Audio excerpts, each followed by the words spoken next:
Desemprego cai a 7,6% no trimestre terminado em outubro. E você vai ver também. Termina hoje o prazo para as empresas pagarem a primeira parcela do 13º salário. A expectativa é que ele injete mais de 290 bilhões de reais na economia. Após 24 anos, o Ministério da Saúde atualiza a lista de doenças relacionadas ao trabalho. Embaixada é informada por Israel que brasileiro está entre os reféns do Hamas. E ainda, Canadá e Google chegam a acordo sobre compensações aos meios de comunicação. Essas e outras notícias você confere a partir de agora. Olá, boa tarde. Seja bem-vindo a essa edição. Nós estamos ao vivo, 1h04 pelo horário de Brasília. Vamos juntos conferir o que é notícia no Brasil e no mundo nessa quinta-feira? O desemprego caiu no trimestre terminado em outubro. Segundo o IBGE, a população ocupada registrada no período é recorde da série histórica iniciada em 2012. Vamos conferir mais dados da PNAD contínua que saiu hoje. A taxa de desemprego no Brasil foi de 7,6% no trimestre móvel terminado em outubro, segundo a PNAD contínua do IBGE. Essa é a menor taxa trimestral desde fevereiro de 2015, quando chegou a 7,5%. No mesmo trimestre do ano passado, a taxa era de 8,3%.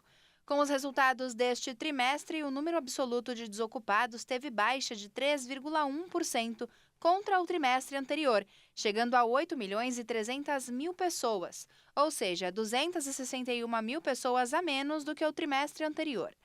O país chegou ao menor contingente de desocupados desde abril de 2015. Entre agosto e outubro, houve crescimento de 0,9% na população ocupada, que chegou ao recorde de 100.200.000 pessoas, o maior número da série histórica iniciada em 2012. No ano, o aumento foi de 0,5%, com mais 545 mil pessoas ocupadas. O IBGE também destacou o número de empregados com carteira de trabalho no setor privado, que chegou a 37.600.000 trabalhadores. Este é o maior contingente desde junho de 2014. No trimestre encerrado em outubro, houve aumento de 992 mil empregados com carteira a mais do que havia no ano passado. E olha só, as notícias são boas. Taxa de desemprego que volta a cair, redução também no número de desocupados, que inclusive está no menor nível desde 2015, e a quantidade de ocupados que bate recorde. Taxas que geram consequências em toda a sociedade. Afinal, a redução do número de pessoas com renda fixa interfere no consumo e, consequentemente, afeta o giro da economia. Pela importância e relevância, esse é o tema da nossa entrevista de hoje.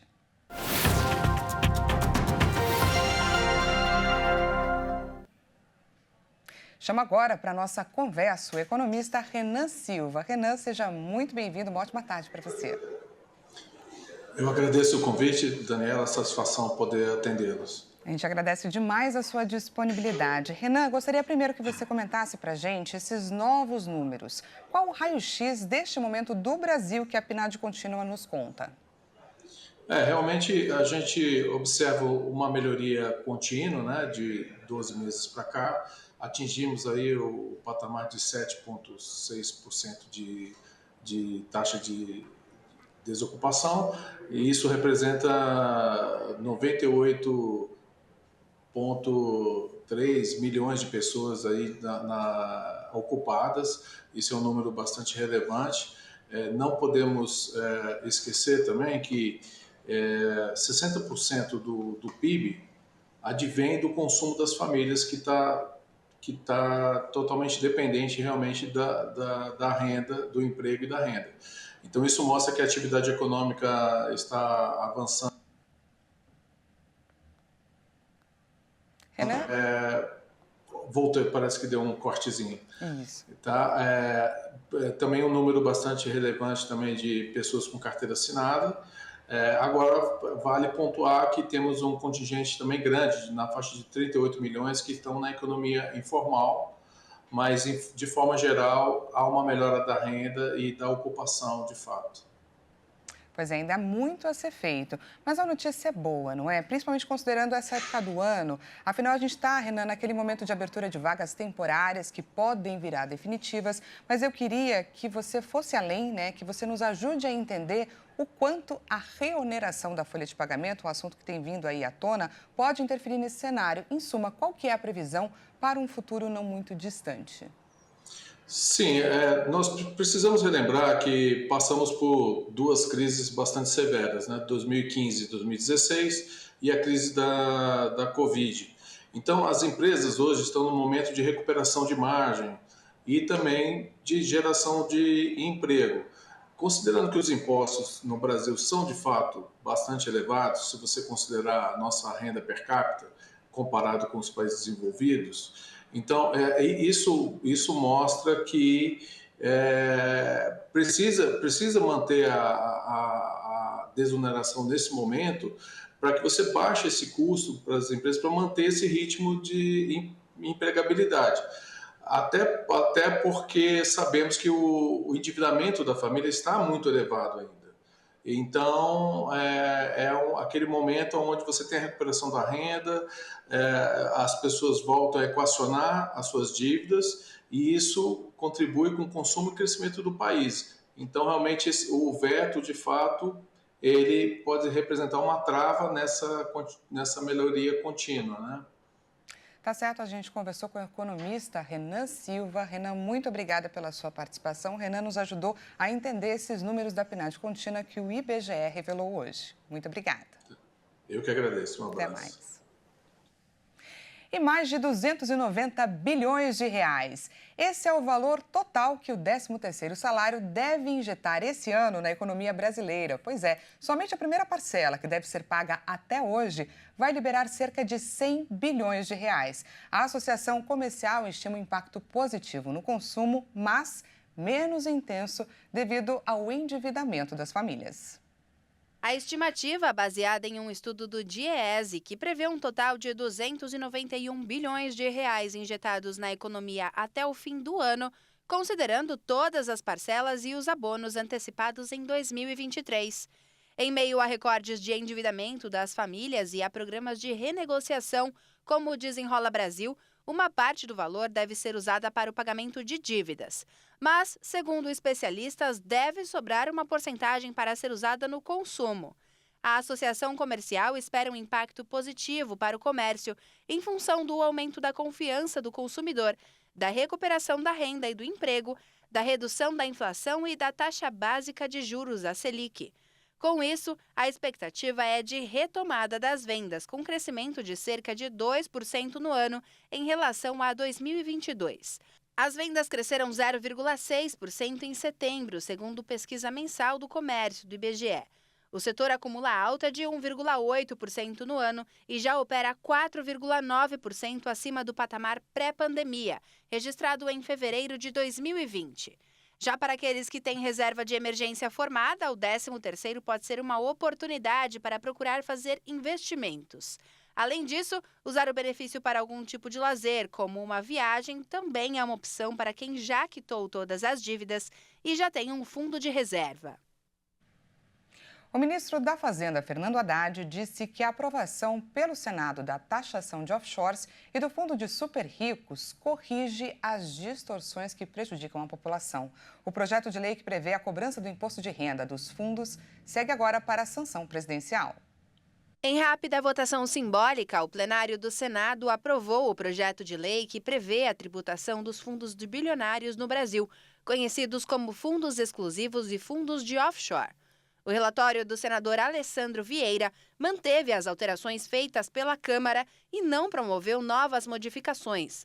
Por isso, na semana passada, o projeto foi aprovado na Comissão de Assuntos Econômicos. Vieira manteve as alíquotas definidas pelos deputados na Câmara, que estabelecem uma cobrança padrão anual de 15% sobre os fundos de offshore e a fixação em 8% da alíquota de atualização patrimonial até 31 de dezembro de fundos de investimento no exterior e no país. Com a tributação das aplicações no exterior, a estimativa do governo é de arrecadar 7 bilhões em 2024. Para os fundos de investimentos exclusivos, o esperado é arrecadar 13 bilhões de reais.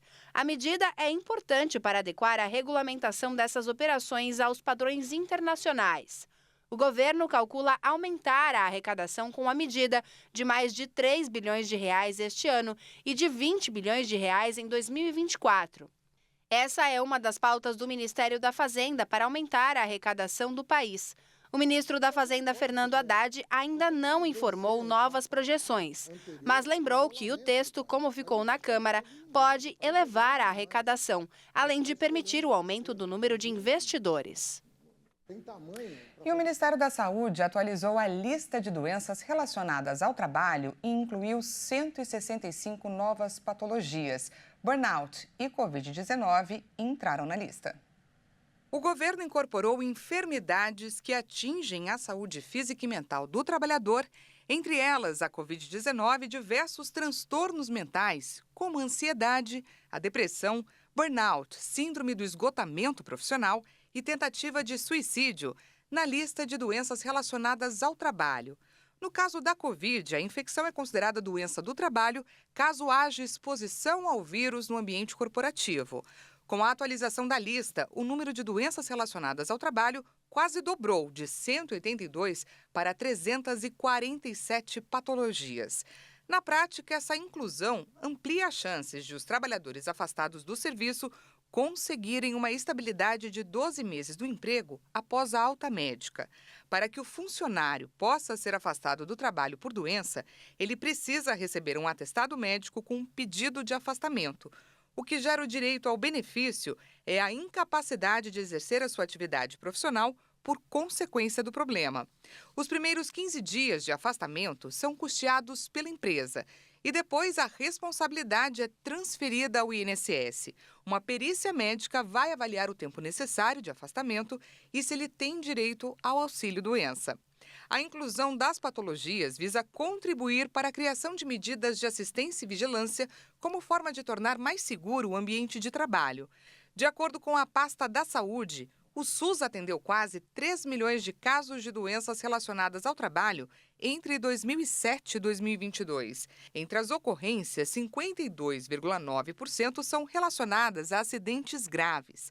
O texto passou pelo crivo dos Ministérios do Trabalho e Emprego e da Previdência Social. A portaria passa a valer após 30 dias da publicação. E veja a seguir, embaixada é informada por Israel que brasileiro está entre os reféns do Hamas. E ainda, Canadá e Google chegam a acordos sobre compensações aos meios de comunicação. A gente volta já já, não perca!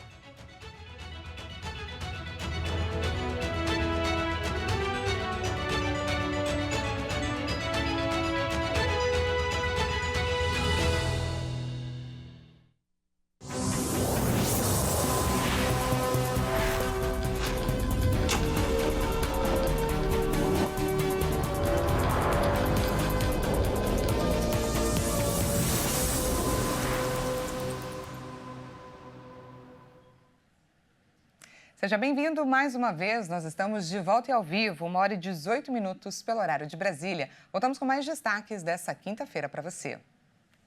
A Procuradoria-Geral da República pediu o afastamento do governador do Acre, Gladson Camelli. Ele é suspeito de participar de um esquema de fraude em licitações em pelo menos 8 contratos firmados nos últimos anos.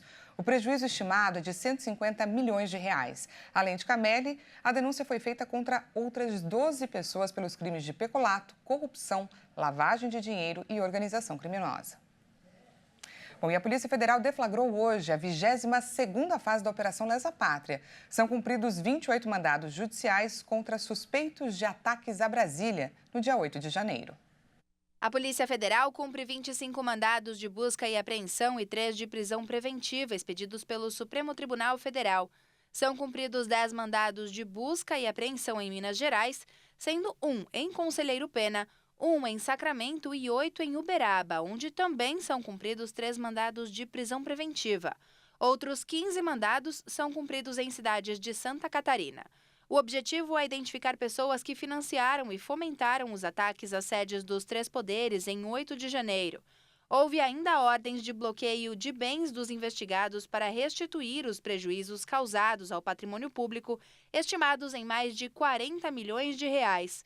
As investigações continuam em curso e a Operação Lesa Pátria se torna permanente, com atualizações periódicas acerca do número de mandados judiciais expedidos, pessoas capturadas e foragidas. E nesta quinta-feira, a embaixada confirmou que há um brasileiro entre os reféns do Hamas e que está em negociação para sua liberação. A família de Michel Nizenbaum, de 59 anos, informou que ele está desaparecido desde o dia 7 de outubro.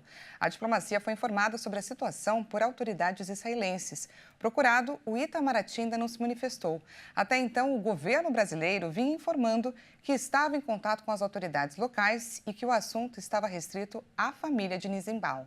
A representação brasileira reportou que o embaixador do Brasil em Israel se encontra nessa manhã com a irmã do único brasileiro refém em Gaza. Autoridades brasileiras da embaixada destacaram que todos os esforços estão sendo feitos para o resgate de Michel Nizenbaum. E olha, a Organização Mundial da Saúde afirmou que um cessar-fogo definitivo entre Israel e Hamas é possível, mas aqueles com influência não fazem o suficiente para concretizá-lo. A entidade também voltou a expressar preocupação com a situação do sistema de saúde em Gaza. A Agência de Saúde da ONU pede a libertação dos reféns mantidos na faixa de Gaza e um cessar-fogo contínuo para que a ajuda possa continuar a ser entregue no enclave palestino e aliviar o sofrimento dos civis. Então a pergunta é, aqueles que têm influência farão de tudo para impedir isso? Quero dizer, parar, manter a pausa ou, em última instância, ter um cessar-fogo e, você sabe, ter uma solução política para esse problema? Having a political solution to this problem. Tedros disse que a pausa nas hostilidades permitiu que a OMS aumentasse as entregas de suprimentos médicos em Gaza e transferisse pacientes do hospital Al-Shifa, o maior do território, para outros no sul da faixa. Apenas 15 dos 36 hospitais no enclave ainda funcionam com alguma capacidade, mas estão completamente sobrecarregados. No norte, apenas 3 dos 25 ainda operam no nível mais básico e faltam água, combustível e alimentos. E ainda nos destaques internacionais, o Google chegou a um acordo com o governo canadense para a compensação financeira aos meios de comunicação. O primeiro-ministro Justin Trudeau celebrou a finalização das negociações. Depois de meses de negociações, o gigante californiano concordou em pagar uma compensação aos meios de comunicação do país pela distribuição dos conteúdos. O Ministério do Patrimônio celebrou a resolução e informou que o Google vai proporcionar uma ajuda financeira anual de 100 milhões de dólares canadenses, indexados em função da inflação. O país conservou o direito de reabrir o acordo se forem negociadas melhores condições em outros lugares. O primeiro-ministro Justin Trudeau afirmou que o acordo garante que os jornalistas, mesmo de pequenos meios locais, vão receber o apoio durante os próximos anos. Inicialmente, o governo queria um acordo de 172 milhões de dólares canadenses. Uma lei de notícias online, conhecida como C-18, vai entrar em vigor em 19 de dezembro para obrigar as empresas a celebrar acordos comerciais com os meios de comunicação para a distribuição dos conteúdos nas plataformas. O objetivo é frear a deterioração da imprensa no Canadá, já que a verba de publicidade se deslocou dos veículos para os gigantes digitais que replicam o conteúdo. Inicialmente, o Google tinha criticado o acordo e cogitou o bloqueio de sites no motor de busca da empresa. A Meta, proprietária do Facebook e do Instagram, bloqueou o acesso a conteúdos informativos nas plataformas do Canadá desde 1º de agosto. E morreu aos 100 anos o ex-secretário de Estado americano Henry Kissinger. Além de ganhador do Prêmio Nobel da Paz, ele se tornou um dos mais influentes nomes da diplomacia no século XX. A informação foi divulgada na noite desta quarta-feira pela Kissinger Associates. O comunicado diz que ele morreu em sua residência em Connecticut. Conselheiro de Segurança Nacional e ex-secretário de Estado dos presidentes republicanos Richard Nixon e Gerald Ford, Kissinger era considerado figura-chave da diplomacia dos Estados Unidos na era pós-Segunda Guerra Mundial. Durante sua carreira diplomática, Kissinger contribuiu para os esforços que levaram à abertura diplomática da China. O estrategista também participou das negociações históricas sobre o controle de armas entre os Estados Unidos e a União Soviética. Em sua carreira diplomática, contribuiu para a expansão dos laços entre Israel e os seus vizinhos árabes. Também é atribuído a Kissinger o apoio ativo de Washington às ditaduras sul-americanas nos anos 60 e 70.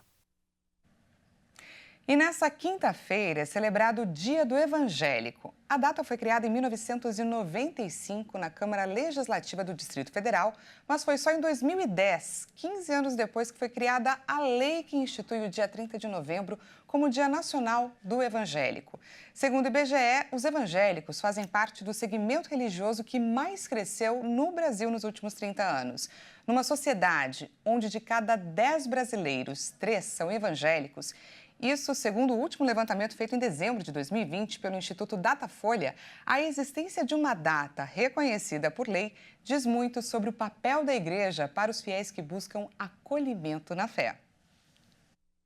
Amigos da HIT TV, eu sou o pastor Carlos Henrique, estou passando aqui para falar de hoje, 30 de novembro, o dia do evangélico. O que é evangélico, pastor Carlos? Evangélico é aquele que segue o evangelho da salvação. Qual que é o evangelho da salvação? É a palavra de Deus, é a Bíblia Sagrada, é o livro sagrado, ao qual não muda. Ele é o mesmo ontem, é o mesmo de 1000 anos atrás, é o mesmo hoje e é o mesmo eternamente. Ele não muda, ele não falha. E nós seguimos esse evangelho, nós seguimos essa sagrada escritura.